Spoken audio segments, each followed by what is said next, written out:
Resident Evil 4 Remake is already in the running for Game of the Year, with its dark, tense folk horror atmosphere, fast-paced, action-oriented gameplay, and a reimagined storyline that clearly honours the original game whilst at the same time drawing on the wider lore of the series and adding depth to the characters. There's an awful lot to enjoy in this 16-hour thrill ride. How it rates as a remake will depend upon what you expect for a remake in the first place, and possibly also your opinion on the original game. But for me, whilst the original Resident Evil remake still reigns supreme, this surpasses 2 and 3 as the best remake to come from the RE engine. Before we go any further, although there won't be any story spoilers until later in the video, with a warning and timestamps if you want to skip them, be aware that I will allude to characters and encounters in the game in order to discuss the gameplay. If you haven't played this game yet and want to go in completely blind, then it might be worth coming back to this video after doing so. With that said, let's dive in. Being a next-gen AAA game in 2023, this game of course looks absolutely gorgeous. Everyone and everything in this game looks fantastic, and that fidelity means that the mutated grotesques populating the world look exceptionally horrific. From the ordinary villagers in both alive and broken-necked form, the various bosses, and those goofy grinned, pot-bellied nightmares in the freezer. But it's not just the fidelity that matters. Gone are the brown hues of the original in favour of a blue palette which draws out the glow of the sunset and deepens the darkness of the night. Particularly in the village and the castle, the visuals of the game emphasise the haunting folk horror of the setting and story, emphasising that whilst the main thing this game is known for is shifting the Resident Evil series towards action, it was still very much rooted in horror. Leon may be an action hero at this point, but especially in the remake, he's an action hero dropped into a scary story you might tell around a campfire on a dark night. Like if you put Rambo in the middle of The Hills Have Eyes. The sound design here is as good as it has been in all RE Engine games, the 3D audio superb and the environment coming alive with the noises it makes as you move through it. The score too, both homages the original and amplifies the tone, from the tense moments where you take every step forward with trepidation to the swelling crescendo as you let loose everything you've got and your adrenaline soars. The core of the gameplay loop is combat, and this game does it extremely well. As in the original, Leon uses whatever weapons he has to hand, bought or found, to fight enemies, with their stun state allowing for melee attacks ranging from roundhouse kicks to suplexes. Beyond that, the combat knife, which he did have in the original as well, now has an expanded role. You can use it to parry bladed and unarmed attacks as well as projectiles, to break free grapples by stabbing, kill downed enemies before they mutate, to perform stealth kills and to slash. This is balanced by limited durability, meaning it will break and so must be only one tool in your arsenal for managing the battle and can't be relied on exclusively. You can repair and upgrade the original knife as well as picking up disposable knives throughout the game. Beyond using knives, the other thing that is crucial is to keep moving in order to avoid getting mobbed or pinned down. Heavy attacks that can't be parried can be dodged with a button prompt, that button being crouch, which can also be used to duck out of the way of projectiles if you're quick enough. On the enemy side, the AI has been improved so that they will work together to try and flank you rather than all grouping together to be easily taken out. Sometimes they will also grab you from behind in order to allow another enemy to attack you. However, you can also pit them against one another by luring the hordes into the blast radius of explosives their allies throw or shoot, or the wild swinging of a chainsaw or hammer. The sheer range of guns available to Leon across the game is impressive. However, obviously there's a limit to what you can fit in your attaché case and what you will have ammo for, so choosing your weaponry is a tactical decision. You can play right through with the first version of each gun and upgrade them to suit. Precision head and knee shots can stun an enemy to allow a melee attack. Explosives and shotguns can clear you a space. Rapid fire can pry you out of a tight space. A powerful rifle allows for kills from far away, and so on. You can curate your arsenal to suit your playstyle, and switching at appropriate moments both helps you properly utilise ammo and improve your performance in combat. Even on standard difficulty, the balance provides for tough combat that very quickly becomes rewarding if you lean into the systems and adapt to the carnage and chaos. I only had 2 real complaints with the combat loop. The first was Leon's weapon sway, which severely impacts aiming, especially in 2 specific boss battles that call for you to both hit precise targets and to not stand still for too long for fear of dying, especially as there's no upgrade to take this away. This kind of weapon sway makes more sense in Resident Evil 2, both because of the more claustrophobic, disincentivized combat and because of Leon's rookie status, than in a game all about fast-paced action where so much is happening around you almost constantly. The second was in how the minecart chase was retooled, primarily because I'm not a fan of scripted chase sequences built around the health bar of a vehicle rather than a character. Luckily, it's not excessively long, minimising any frustration, but it felt more gimmicky than it was perhaps meant to. As well as standing and fighting on his own, Leon at different points either has Ashley to protect or Lewis as an ally in the battles. In both regards, the game delivers the buddy experience fairly well. Ashley is vastly improved from the original in that, without a health meter, one major cause of frustration is immediately removed. You can still be hurt or killed, and carried away by enemies, but now her taking a hit puts her into a stun state from which you can revive her to avoid her being hit again and killed.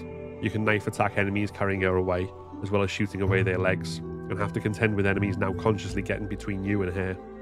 Ashley can be commanded to either stick close to you or keep her distance, which can help with managing the combat situation and cause for you to think tactically about where best to put her and yourself whilst fending off enemies. You can also at specific points be commanded to hide if you want to take them on alone. Overall, while still embracing the same basic functions, this version of Ashley feels a lot better to manage in combat encounters. Lewis doesn't have quite so much complexity to him. He will fight battles similarly to Leon, shooting and parrying as required. He'll stun enemies that you can then finish, and you can do the same, and you will have to at points rescue each other from the grip of enemies. Nothing overly complex or that we haven't seen before, but it works well in the circumstances.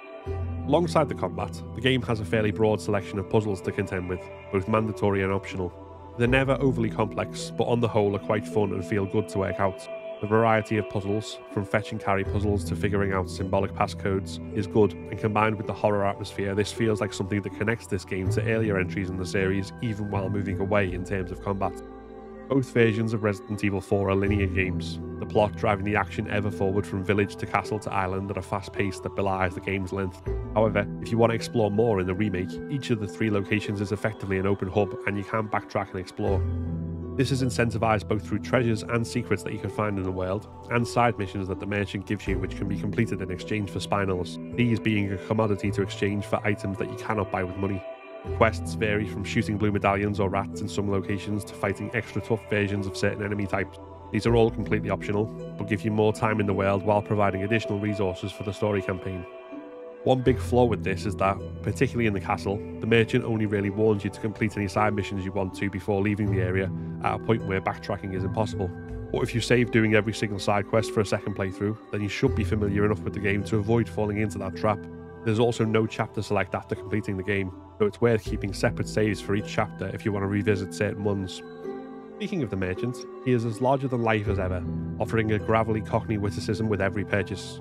The shop progresses with you throughout the game, unlocking higher levels of upgrades and more powerful weapons further through the story in a way that feels organic. The merchant's shooting gallery minigame also makes a return, with challenges related to different weapons rewarding a variety of tokens in exchange for high scores. Those tokens can be exchanged for charms to attach to your briefcase, offering various perks. You can only equip 3 at a time, so this again becomes a question of deciding what you wish to prioritise.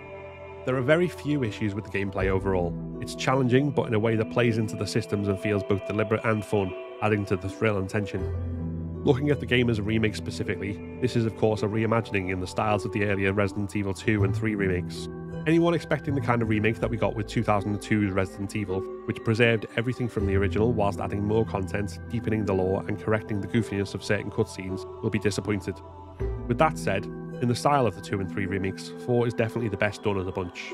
Not only is the gameplay as fast and frenetic as the original, but vastly improved to match what gamers are now capable of, but the story is in its essence still the same. While the creature lore is deeper, there's a more solid connection to the wider series lore than the original had, and the characters feel more fleshed out and better realised, both those unique to this entry and Leon himself. Fans of Ada will likely be left wanting from her overall reduced role, but in my view, what they did with her character works. Although it's impossible to really say why until we venture into spoilers. So let's do that. I'm not going to recount the full story of the game here, but I will openly reference plot points from throughout the game, so skip ahead using the timestamps in the description to avoid that. In the original RE4, Leon and Ada's relationship is slightly tinged with distrust, but overall played flirty and mysteriously, with Ada betraying Leon at the very end despite handing him a rocket launcher. Here, instead, when the two interact, there's a coldness reflecting how Ada has seemingly shut down whatever part of her had feelings for Leon, and is now focused on the mission, openly viewing him as naive and wrong-headed.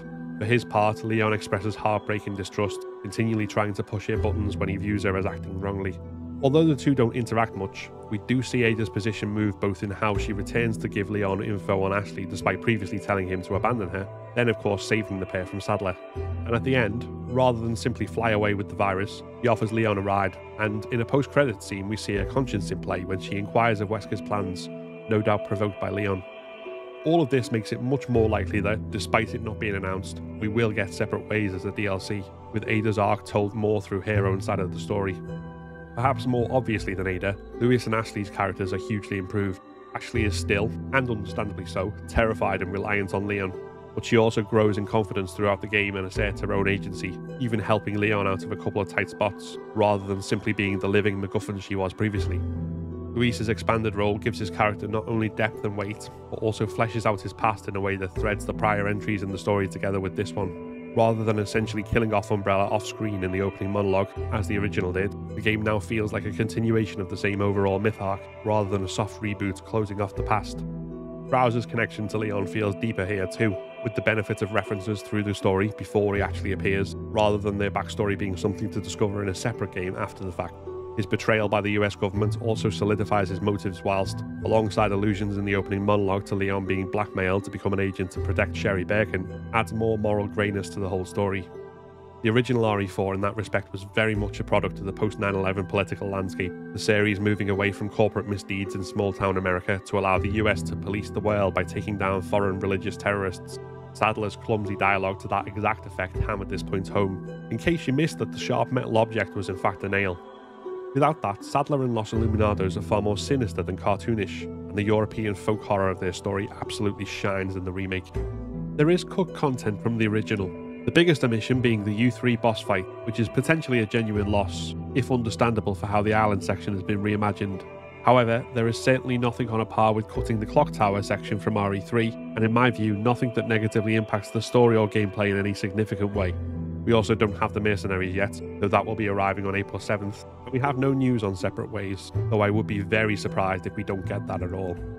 Resident Evil 4 Remake also marks a significant step forward with the series in terms of accessibility. The opening menu when setting up the brightness and language also immediately offers accessibility presets for vision, audio and motion sickness, and you can also individually customize the HUD, aim colours, subtitle size and background, closed captions, volume and more. Aim assist, the choice for crouching and running to require holding or toggling a button, adjusting the field of view and a center screen reticle are all welcome options. There are no high contrast options for colour blindness, unfortunately, nor full button remapping on controller. There are also moments during battles involving the Red Road Priest and the final boss battle with effects on screen that distort the image in ways that can be discomforting. They certainly mess with my vision, and unlike the issue with flickering lights at the bottom of the screen on PS5, this is a deliberate design choice that there appears to be no warning of or a way to turn it off. Hopefully these issues will be addressed, but certainly RE4 Remake is more accessible than previous games, and after the accessibility update for Village, it marks the start of a trend of this series being something more and more players can enjoy. Overall, Resident Evil 4 Remake is fantastic in almost every way. Whilst not perfect, the complaints I had were minor rather than game-breaking, and this certainly stands as a game handled with love and care both as a gameplay experience in its own right and as a remake of a beloved original. Some fans may be annoyed at choices over cut or changed content, but I found that all of it worked well to enrich the source material. Did you enjoy Resident Evil 4 Remake? If you haven't played it yet, will you be picking it up? Let me know your thoughts below in the comments. If you enjoyed this video, then please give it a like and consider subscribing to keep up to date with all my content. Like the video that just popped up, which YouTube thinks you should watch next. This is a Patreon and member supported channel, so if you want to become a member and unlock custom badges and emojis, early access to my videos, and your name in the credits, then click the join button below. Thanks very much for watching, and see you next time.